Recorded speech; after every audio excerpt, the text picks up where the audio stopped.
Muy buenos días. Gracias por todas las personas que han asistido y que van a estar en este acto de presentación del libro. Y sobre todo pues queremos agradecer también una vez más, es la segunda vez que viene a la Universidad Católica de Ávila y a presentar un nuevo libro. En la otra ocasión, alguno de nosotros también estábamos, nos presentó un libro porque es un gran docente, El arte de dar clases, y ahora de nuevo dedica mucho tiempo a escribir, también a presentar y dar conferencias, pero ahora nos va a hablar de su nuevo libro que ha tenido un gran éxito, Hablar en público, habilidades oratorias. Así que sin más, para no quitar tiempo, de verdad os agradezco mucho también a alumnos que han venido y a todos los profesores porque sabemos que es un tema importante y sobre todo nos va a emocionar su libro porque le acabo de escuchar ahora en las notas que ha hecho en comunicación y sí que dice que el arte realmente de la oratoria está en el entendimiento para luego tener sentimiento en la expresión y esa es la clave, ¿no?, en la que ha querido fundar su libro. Así que sin más le voy a pasar a su discípulo, Xavier, que nos va a hacer una presentación del profesor Santiago. Bueno, muchas gracias, Begoña. En primer lugar, quiero dar las gracias a la universidad por permitirme el honor de presentar a Santiago Petzen y dar las gracias, por supuesto, a Santiago Petzen, que es la segunda vez que viene a presentar un libro y si contamos presentaciones de libro y conferencias, me he perdido la cuenta, pero creo que es la sexta vez que ha venido aquí a esta universidad. Ya 6 veces, ya estamos diciendo que esta es ya también su casa, después de las veces que ha colaborado con esta universidad. Bueno, presentarle es difícil. A pesar de que lo conozco bien porque ha sido mi director de tesis, mi maestro, mi amigo y creo que no exagero si digo que casi un segundo padre, pues es difícil porque tiene un currículum muy amplio que es muy difícil resumir. Intentando resumirlo, pues su trayectoria docente y su formación académica es licenciado en Filosofía y licenciado y doctor en Ciencias Políticas. Como profesor universitario comenzó su carrera en Deusto y pasó a la Universidad Complutense, donde fue catedrático de Relaciones Internacionales en la Facultad de Ciencias Políticas y Sociología y actualmente es catedrático emérito en esta facultad. Su tarea investigadora es amplísima. O sea, sería imposible pues, decir los libros que ha escrito. Podremos decir que tiene más de 100 publicaciones entre libros, artículos y capítulos de libro, y las áreas que ha trabajado fundamentalmente han sido la Unión Europea, que es titular de la cátedra Jean Monnet de la Unión Europea, la cuestión de fuerzas religiosas y sociedades internacionales y la cuestión de lo que podría llamarse la Europa de las regiones, que precisamente tiene un libro, una monografía que se titula con este título, La Europa de las regiones. Después de jubilarse, siendo ya catedrático emérito, ha continuado investigando en estas áreas de relaciones internacionales y además se ha adentrado con mucho éxito en el campo de la oratoria y por eso lo tuvimos el curso hace unos pocos años cuando presentó el arte de dar clases con bastante éxito y ahora lo tenemos con este libro de Hablar en público, habilidades oratorias, basado en un curso de oratoria que da en la Universidad Complutense de Madrid. Y sin más, pues bueno, le cedo la palabra. Bueno, muchas gracias por la invitación, gracias por las palabras que me habéis dedicado y luego gracias por vuestra presencia. Este libro que os voy a presentar es una obra eminentemente pragmática. Este libro estaba solamente en mi ordenador y de mi ordenador, al cabo de 48 horas, pasó a estar online y pasó a darse en papel tal como está aquí en numerosos países del mundo. Solamente 48 horas, porque lo entregué a la plataforma de distribución Amazon. ¿Qué tuve que hacer? Pues algo muy sencillo en 48 horas. Pagar 45 euros para tener el ISBN. Entonces, yo soy el autor del libro, yo soy el editor del libro. La plataforma lo vende a 7 euros y lo lleva a casa. Y de esos 7 euros, uno es para mí.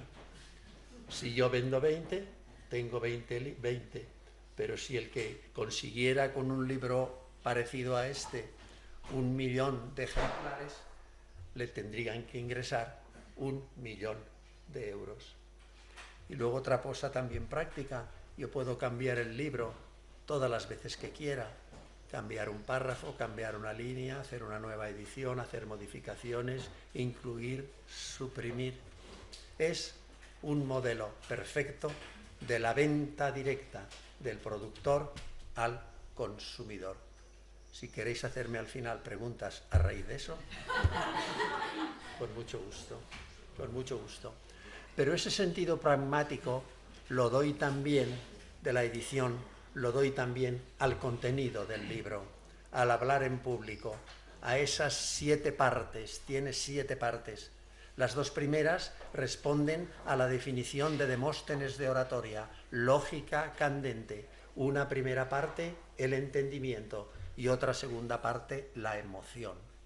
Y luego después, una serie de capítulos que van cómo se prepara la conferencia, cuál es la plasticidad que hay que poner, cuál es la densidad, cómo debe ser la comunicación, y luego un último capítulo de los aspectos externos de la exposición oral. Vayamos al primero, la mente. Uno de los grandes oradores del siglo XX en Europa fue Ortega, y no solamente en España, sino también en Alemania, como podemos ver en el discurso que pronunció ante los universitarios de Berlín. Y este autor conocía muy bien a Goethe, y le parecía que Goethe era un personaje que vacilaba, que a veces no sabía si era autor, no sabía si era pintor o no sabía si era científico. Y veía que había otros que encontraban con más facilidad su propia manera de ser. Se hincaban sin titubear en su propio destino. Y eso es lo que tiene que hacer el alumno. Primero, y eso es muy difícil, llegar a conocer la especificidad de nuestro talento y de nuestras cualidades muchas veces lleva mucho tiempo. Y hay cualidades a las cuales tardamos en decir, pues yo aquí tengo cualidades para esto. Y entonces uno se puede hincar sin titubear en su propio destino. Recuerdo un alumno que yo vi que él se hincaba sin titubear en su propio destino como presentador, como guía turístico. Guía turístico, sobre todo, diríamos, dedicado al arte, dedicado a la pintura, dedicado a la arquitectura, como guía turístico. Bueno, pues se posesionó tanto de lo suyo que cuando preparaba una clase o cuando daba una conferencia, siempre daba unos ribetes ahí muy modestos de guía turístico que le hacía tener algo muy simpático y algo muy atractivo. Este es el primer punto, este es el primer capítulo. Y el segundo es la emoción.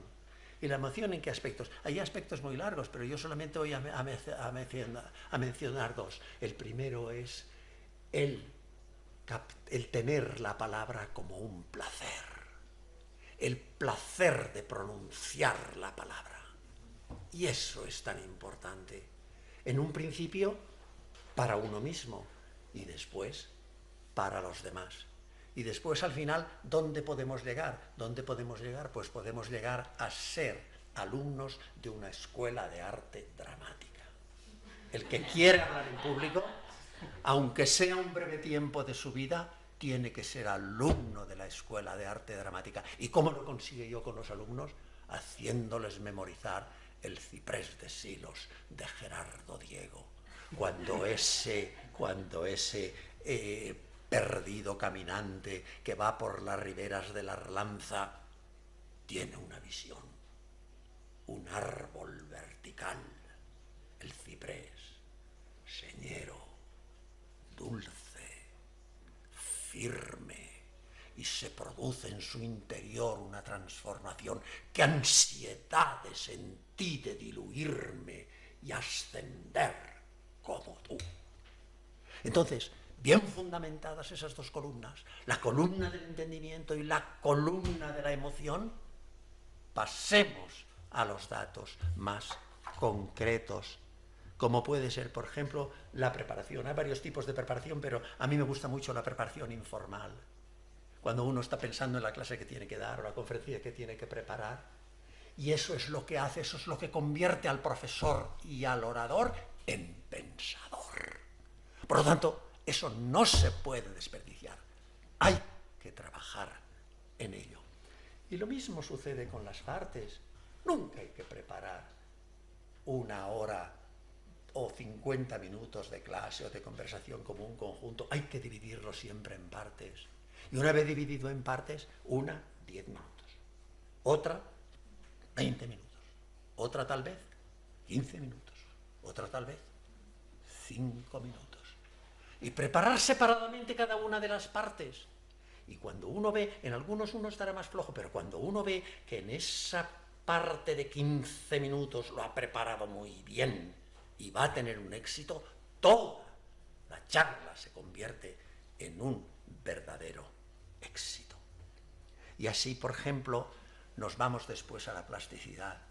Y si nos encontramos en trozos de discursos como puede ser Napoleón, o como puede ser Castelar, o como puede ser Leroux, o como puede ser Mussolini, vemos que tienen ese aspecto de plasticidad. ¿Y qué es plasticidad? Plasticidad es envolver, encarnar el concepto en algo sensible para que, ganada la sensibilidad, se gane también el entendimiento. Y aquí sí que ciertamente quiero mencionaros al discurso que para mí es el mejor discurso de oratoria de la historia. Es el Pro Marcelo de Cicerón. Un ministro que fue ministro de Obras Públicas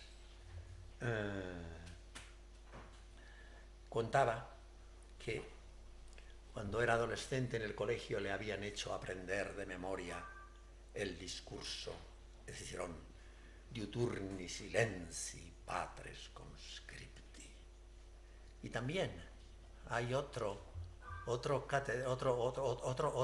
ministro, Jordi Soletura, que decía que le encantaba mucho oír a su profesor de Derecho Romano, sobre todo cuando paladeaba sus textos en latín.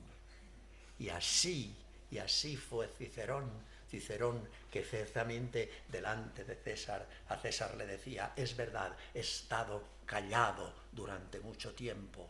Y he estado callado durante mucho tiempo porque no ha sido por tener miedo, sino en parte por dolor y en parte por en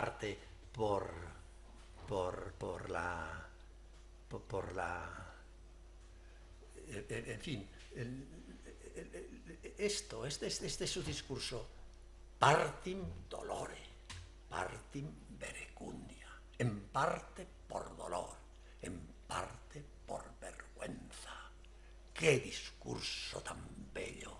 Y este ministro, aquel ministro de Obras Públicas, que decía que cuando era ministro se acordaba de cuando en el colegio recitaba el discurso de Cicerón y lo procuraba pasar otra vez a la oratoria de ministro. Y demos un salto espectacular. Vamos a pasar a un gran retórico como fue Maquiavelo. Maquiavelo, que varios de sus libros los titula Discursos, porque era muy consciente de que el concepto, de que más que un concepto, lo que valían eran los ejemplos históricos. Y escribe El Príncipe, un librito de 94 páginas en la edición de Acal. Y en esas 94 páginas nos habla de 168 ejemplos históricos, 60 y tantos tienen lugar en Italia, 25 en la antigua Grecia, 20 en la antigua Roma, 14 en Francia, 4 en España, 3 en Alemania, 2 en los suizos. Y luego también pone 4 ejemplos de la antigua Persia, 2 ejemplos del antiguo Cartago, 2 ejemplos de la antigua Atenas. Y por último también 5 veces nos habla de la mitología literaria y 3 veces acude a la Biblia. ¿Cuál es el resultado de esta forma de dominar el anecdotario? ¿Cuál es el resultado? Pues el resultado es el siguiente. Mirad ahora cuántas editoriales españolas están editando El Príncipe de Maquiavelo en lengua castellana, editoriales españolas. ¿Sabéis cuántas son? 14 editoriales. Acá la Alianza Anaya, Ariel, Biblioteca Nueva, Biblioque, Dafes, Pasacal, Pejerder, Paras Atenea, Porrúa, Síntesis, Tecnos y Tical. Pues entonces, si eso lo hizo, tantos libros de poder como se escribe, y que haya tenido que venir un libro escrito hace 5 siglos para darnos un ejemplo, pues eso lo podemos aplicar muy bien a una clase, lo podemos muy bien a una charla, lo podemos muy bien a una conferencia, lo podemos aplicar muy bien a un discurso. Y luego, por último, también la densidad, el evitar la divagación. ¿Y sabéis a quién pongo aquí como modelo? Lo pongo como modelo a Anton Chejov. Anton Chejov, que murió muy joven, como autor de teatro, era un gran dominador de la palabra, pero ¿sabéis qué es lo que más me cautiva de él? Es el sentido pedagógico que tenía para enseñar a utilizar la palabra. Hay más de 4.000 escritos contestando a lo que le enviaban. Los conocidos, los alumnos, estos le enviaban. Y entonces, en ruso, sale una colección de 12 libros. 12 libros. En castellano, claro, tenemos los más selectos, una edición más manejable, y en un solo volumen. Pero en un solo volumen, diríamos, cuida tanto las expresiones que dice para persuadir al discípulo, que esas expresiones tan bien cuidadas, de las cuales solamente voy a repetir una, que es: la brevedad es hermana de la inteligencia. La brevedad, hermana de la inteligencia. Y pasamos a lo último. ¿Qué es lo último? Bueno, ¿qué es lo último? Lo último, diríamos, es la expresión externa. Hablemos de la voz. Churchill le daba mucha importancia a la voz. Y una vez leí en un gran historiador, Henry Kamen, que si yo ciertamente no lo hubiera conocido, porque conoce muy bien toda la historia de los Austrias españoles, un gran historiador, pero al hablar de Churchill, dice que en algunas charlas que daba por radio los domingos por la noche durante la Segunda Guerra Mundial, no hablaba él. ¿Quién hablaba? Un doble que él se buscaba y que le imitaba con toda perfección. ¿Y por qué se buscaba un doble? Por la gran importancia que le daba a la voz. Él le parecía que no tenía una voz del todo buena, que tenía un cierto ceceo, y entonces el suplente pronunciaba con gran perfección el discurso que él había escrito. Y toda la gente, lo que significa millones de británicos oyendo a su líder de lo que está ocurriendo en esta guerra mundial, resulta que no está hablando él, sino que está hablando un suplente que él se ha buscado gracias a la importancia que le da a la voz. Y en varias cosas, yo no puedo detenerme en todas, pero para finalizar voy a entretenerme en una. El uso de la memoria del orador, el uso de la memoria del que habla. Es muy importante saber utilizar la memoria. Y yo lo utilizo en bastantes ocasiones uso la memoria. Pero os voy a explicar solamente un ejemplo. Un tema que me gusta tratar son las relaciones que hay entre Cataluña y el resto de España, entre Madrid y Barcelona, etcétera, como tema conflictivo.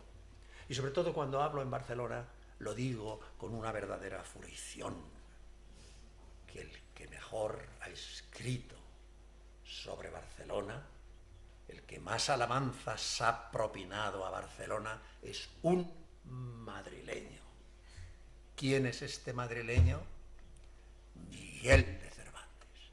Miguel de Cervantes en el Quijote. Don Quijote había sido derrotado en Barcelona, iba ya camino de su pueblo. Y en el último mesón donde está, se encuentra con un viajante que va a Granada. Este viajante se llama don Álvaro Tarfe. Y cuando se van a despedir, Don Quijote le describe la experiencia que tiene de Barcelona: archivo de la cortesía, albergue de los extranjeros, hospital de los pobres, patria de los valientes, correspondencia grata de firmes amistades, y en sitio y en belleza única. ¿Cuál es esa Barcelona única que ve Don Quijote tumbado en la playa? Ha sido derrotado por el caballero de la Blanca Luna. Caballero de la Blanca Luna, que no es más que un mozo de su pueblo, el bachiller Sansón Carrasco, que se ha defendido para derrotarle y hacer que renuncie a sus fantasmagorías y se vuelva otra vez a su pueblo. Y entonces, tumbado en la playa, ¿qué es lo que ve? Ve a la derecha Santa María del Mar, en el centro las murallas que tuvieron que esperar a ser derrocadas al año 1855, a la izquierda la Merced, que todavía no tenía la cúpula, que tuvo que esperar a que se hiciera al año 1888. Y en ese recuerdo le dice a don Álvaro Tarfe: y aunque los sucesos que en ella me sucedieron no fueron de grande gloria, sino de mucha pesadumbre, los llevo sin ella por haberla visto. Bueno, esto es lo que os quería decir. Si queréis preguntar algo, a vuestra disposición.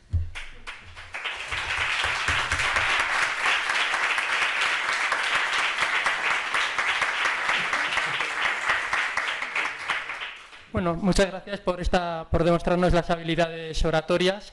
Quienes estuvimos en la presentación del arte de dar clase, pues recordaréis que es un gran comunicador, y los que no tuvisteis la suerte de estarlo, pues habéis podido comprobarlo ahora.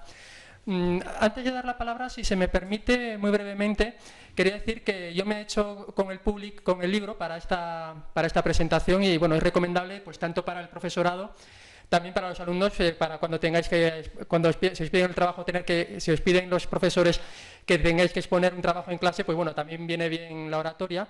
Ya que se ha citado a Maquiavelo, quería decir que este libro me ha recordado a Maquiavelo, en el sentido de que Maquiavelo, El Príncipe, son lecciones para el gobernante, acompañadas, como ha dicho muy bien el profesor Santiago Pechen, de muchos ejemplos históricos.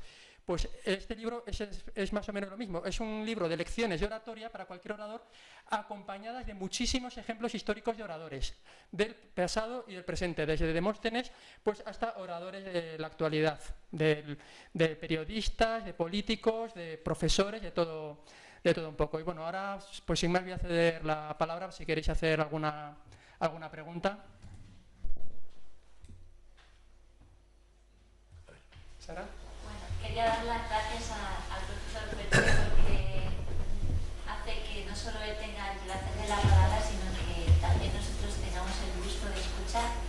Y yo me preguntaba, al ver el bagaje, digamos, de su cultura, si un buen orador puede privarse, ¿no?, de conocer, de empaparse de la literatura, de la historia, ¿no?, que muchas veces nuestra sociedad hace tan difícil porque nos aboca mucho a la especialización, ¿no? Yo vengo del área de las humanidades, pero claro, pienso en otros compañeros que tienen que meterse en otro ámbito para poder hacer su trabajo bien, ¿no?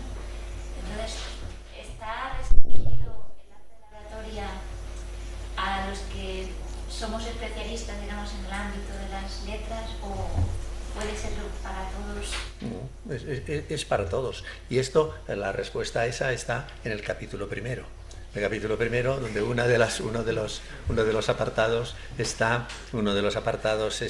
la plenitud cultural.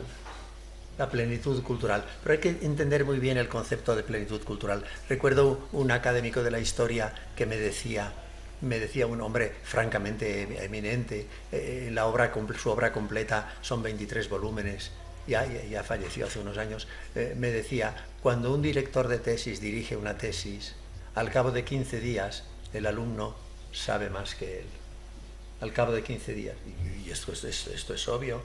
porque si el alumno ha leído 2 libros y el director no los ha leído, pues claro que sabe más el alumno que él. Pero claro, el papel del director es otro sentido. Pero en ese sentido, diríamos, ahí tenemos, por ejemplo, que tiene una densidad cultural, tiene una plenitud cultural el alumno con 15 días. Para tener una plenitud cultural de aquello que se habla, no hace falta sino que hace falta, diríamos, tenerlo suficientemente hilvanado para poderlo expresar. Pero esa plenitud cultural se tiene que transmitir. Y esa es la diferencia que hay con la especificidad. Encontrar en nosotros mismos nuestra especificidad lleva muchos años. En cambio, tal vez muchos años. En cambio, la plenitud cultural, hacernos con una plenitud cultural de un determinado momento, sea científico, sea literario, lo podemos hacer en breves días. ¿Rodrigo? Buenos días. Esta es una pregunta más a nivel de curiosidad, ya que nos ha cautivado con la charla, porque ha sido excelente. Nos ha hablado de buenos oradores a lo largo de la historia, como ha sido Gerardo Diego, Cicerón, Miguel Cervantes, Churchill.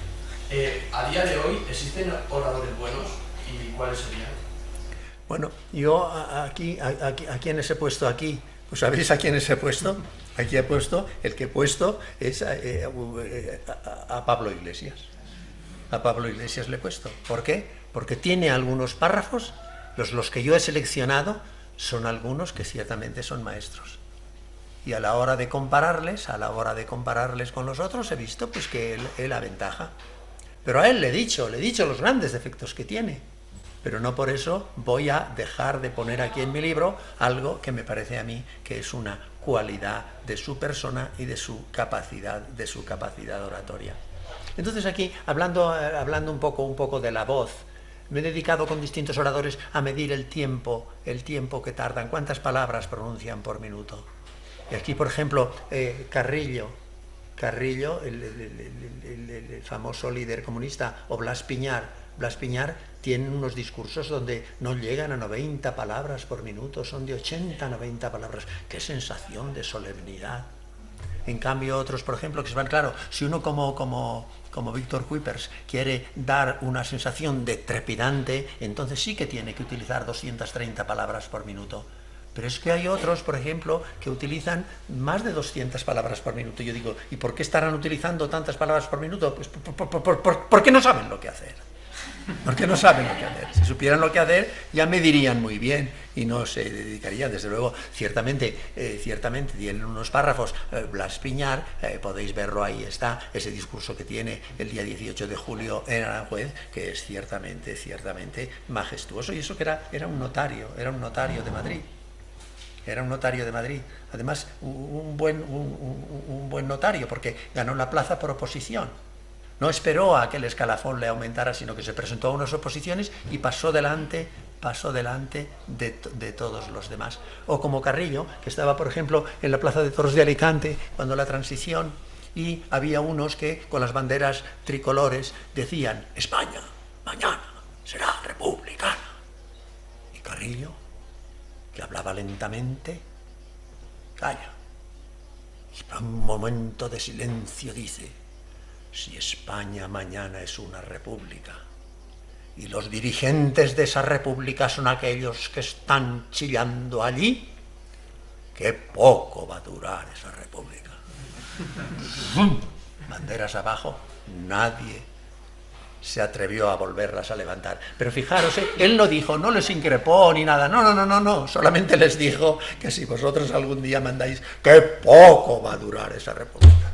Bueno, pues esa es la oratoria, Bien.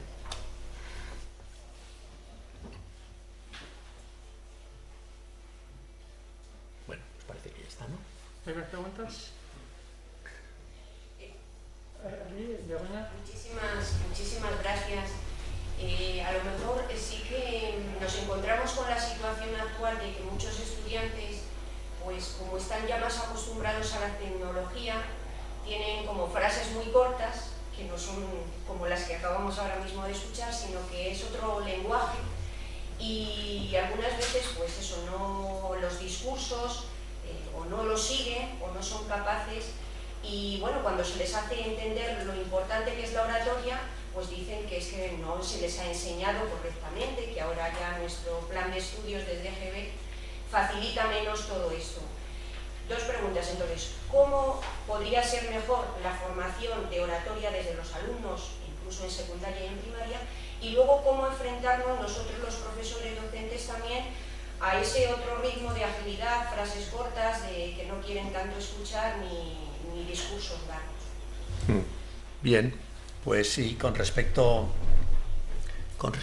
a lo primero, yo cuando era catedrático de Relaciones Internacionales siempre les decía a los alumnos, un internacionalista tiene que ser un gran comunicador. ¿Qué hace un diplomático si no es buen comunicador? ¿Qué hace uno que se dedica a la cooperación si no es un buen comunicador? Y entonces dedicaba unas horas al día, de todo el año, de todo el curso, unas horas a clase para que efectivamente durante 7 minutos, o si eran 2, 14 minutos, lo que sea, expusieran lo suyo. Entonces se trata muchas veces de realizar una práctica. Y luego, con respecto a eso, pues también acomodarse. Uno de los ejemplos televisivos que pongo aquí es el de Ramón Gener. Ramón Gener, que presenta 30 óperas, ha presentado en televisión española. 30 óperas.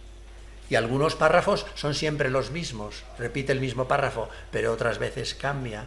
No es lo mismo si presenta Carmen de Bizet que si presenta Nabucco o como si presenta, etcétera. Eso cambia, pero en ese cambio se demuestra que tiene efectivamente una habilidad de poderlo ejercer y en ese ejercicio gustar al público que le escucha. Sí, muchísimas gracias por esta conferencia tan interesante y oportuna. Yo tenía una pregunta.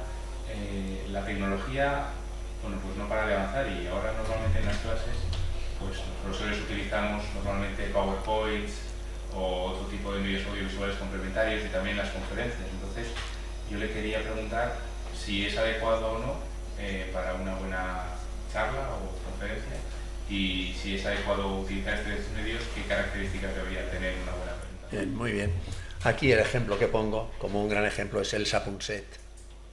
Elsa Punset, el gran ejemplo. Primero como comunicadora. Y ahí hago referencia al momento de la conferencia en que para comunicarse con el público y hacer que todo el público en un salón donde estábamos más de 1000 personas hizo que unos y a otros se pusieran la mano en el hombro del vecino y frótenlo, no sean avaros con su sentimiento, y luego otra vez al vecino de al lado, otra vez hacer lo mismo. Pero aquí, en la utilización, Elsa Punset, en la utilización del PowerPoint, es verdaderamente una verdadera maestra, porque nunca el peligro del PowerPoint es poner demasiado texto en la pantalla, porque demasiado texto en la pantalla, el alumno, si quiere copiarlo, ya ha perdido, ya ha desconectado con el profesor, cuando la pantalla está al servicio del profesor, nunca el profesor al servicio de la pantalla. El que va adelante es el profesor. Y entonces, ¿cómo lo hace? ¿Cómo encabalga las palabras? Encabalga las palabras, diríamos, paulatinamente. Primero aparecen 3 palabras y cuando aquellas palabras ya están en esto, coge una y saca la divisoria de las otras 2. Y luego aparecen las divisorias de las otras 2, de forma que cuando ya tiene en un texto donde puede haber de 15 a 20 palabras, ese texto, como lo ha hecho gradualmente, la alumna y el alumno no se han distraído, sino que ciertamente ha cogido lo que ella les quería decir por haberlo hecho con ese sentido de la gradación, hacerlo gradación. Eso sí que hay que aprenderlo. Porque es que uno va a una conferencia y ponen un PowerPoint y se les ocurre poner una página de diario. ¿Cómo vas a poner una página de diario en la pantalla? La pantalla es únicamente para un esquema, la pantalla es para un título, la pantalla es para un mapa, la pantalla es para un gráfico. Para eso es la pantalla, siempre al servicio del profesor.